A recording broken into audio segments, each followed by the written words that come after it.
Hey, what's up, Good Life? Thanks for joining me for today's 128 moment and COVID-19 announcement. Let me just start by saying how thankful I am for all of you. This has been a crazy past 5 months, and your willingness to stay faithful and to stay connected, whether online or in person, it's just been awesome.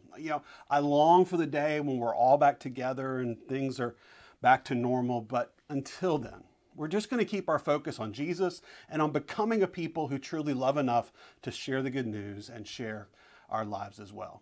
Now, on that note, I want to update you regarding our response to the ongoing COVID-19 situation. We've been offering several options for you over the last few weeks and months, including online services for kids and adults, viewing parties for people in people's homes, and also gathering in person at the venue on Sunday mornings. Now, none of that's going to change. And as long as we're able to produce them and as long as we feel that it's a wise solution for our situation, we're going to continue to provide the same online worship services to those who are unable to or uncomfortable with gathering in person.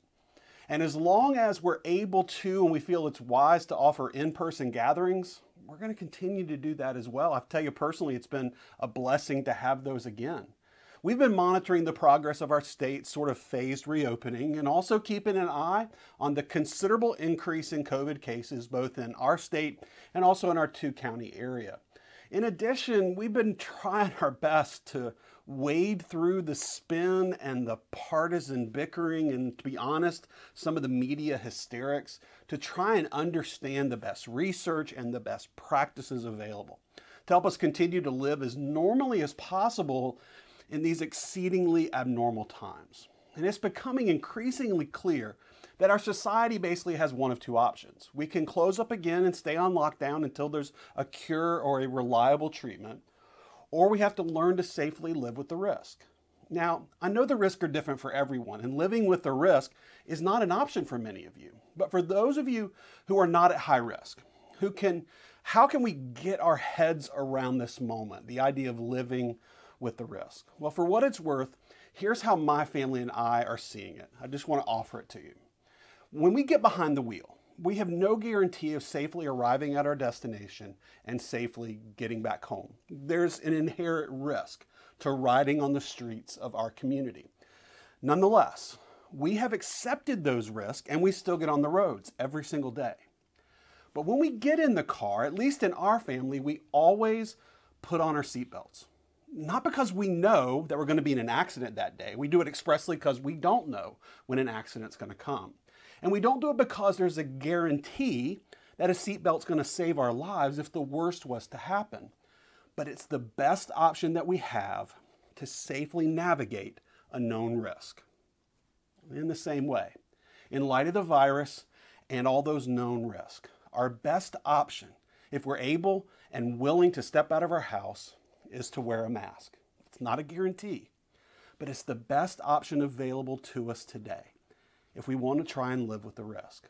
So after a lot of prayer, after a lot of discussion with our elders and our ministry leaders, I'm asking everyone who attends one of our in-person services to please wear a mask. Now, why are we doing this? Well, the first thing is to protect our people. And the second thing is to preserve our ability to meet. In protecting our people, one of the confounding, frustrating aspects of COVID is the fact that you can be infected and still have little to no symptoms. I believe any of us, if we were sick, we'd stay home. We have no desire to spread this. But with COVID, we can be contagious and not be sick at all.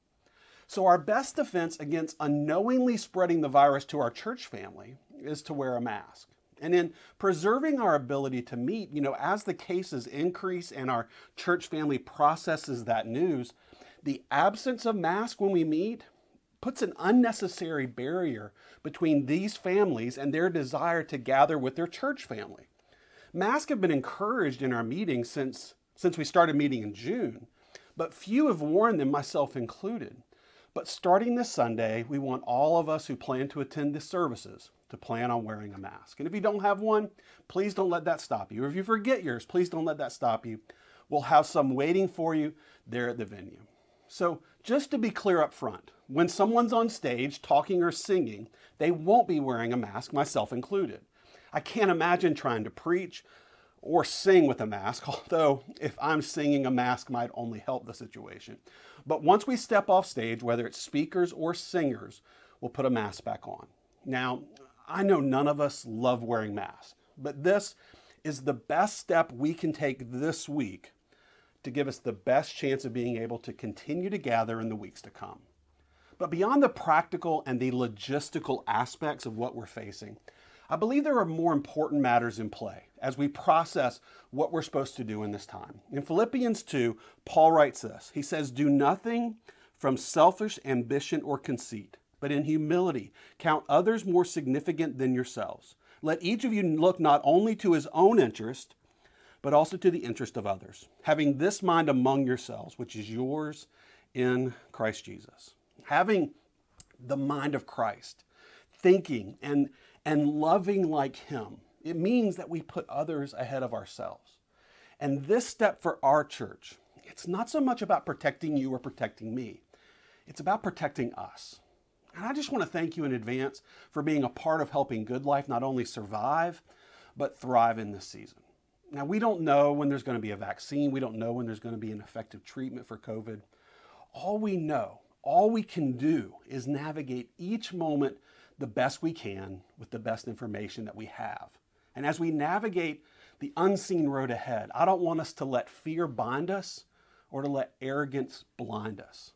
I have no idea how all of this is going to end, but I'm pretty sure what we need to remember until it does. The first thing is that we're not in control, but we can trust the God who is. If we aren't in control, arrogance is idiotic. It makes absolutely no sense to think that we have all the answers in this season above all. But if God is in control and we believe he is who he says he is, then fear is just as foolish. To pump ourselves or others up, we often share the simple and encouraging words, "Man, you got this." But if the last 5 months have taught us anything, it's that we don't got this, but we know the one who does. And if a small step like wearing a mask allows us to keep gathering in order to be reminded of those essential truths in uncertain times, man, then hand me a mask and let's get ready to gather on Sunday. So hopefully you'll be able to join us, whether it's on Sunday online or whether on Sunday in person. Good Life, we are one church united around one mission, to love enough to share the good news. And I can't wait to proclaim it with you as we conclude our Against All Odds series, looking at how the early church came to understand something essential about themselves and their mission and how it could radically impact our lives today. Our online kids service will go live at 9. Our online worship service will go live at 9:30. We're going to have 2 in-person gatherings on Sunday morning at 9:30 and 11 at the venue.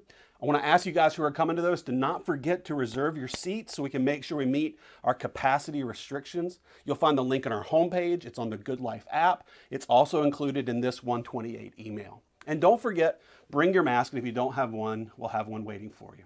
I love you guys. I miss you guys, and whether online or in person, I'll see you on Sunday.